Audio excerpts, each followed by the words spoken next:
ઉચ્ચ અને ટેકનિકલ શિક્ષણ રાજ્યમંત્રી તથા અંજારના ધારાસભ્ય ત્રિકમભાઈ છાંગાએ અંજાર ખાતે બાયપાસ રોડની ચાલી રહેલી કામગીરીની સ્થળ પર સમીક્ષા કરી હતી.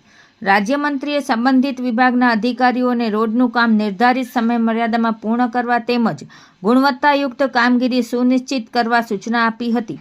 તેમણે માર્ગની કામગીરી દરમિયાન નાગરિકોને ઓછામાં ઓછી અસુવિધા થાય તે માટે પણ જરૂરી આયોજન કરવા જણાવ્યું હતું. આ પ્રસંગે અંજાર નગરપતિ ધર્મિષ્ઠાબેન ખાંડેકા, પ્રાંત અધિકારી એસ.જે. ચૌધરી, અંજાર મામલતદાર ભગવતીબેન ચાવડા, અંજાર ભાજપ શહેર પ્રમુખ હિતેનભાઈ વ્યાસ, નગરપાલિકાના ઉપપ્રમુખ પરેશભાઈ માલસતર, ચેરમેન પ્રકાશભાઈ લોદરિયા, શાસક પક્ષના નેતા આશીષભાઈ ઉદવાની સહિતના પદાધિકારીઓ તેમજ વિવિધ વિભાગના અધિકારીઓ હાજર રહ્યા હતા.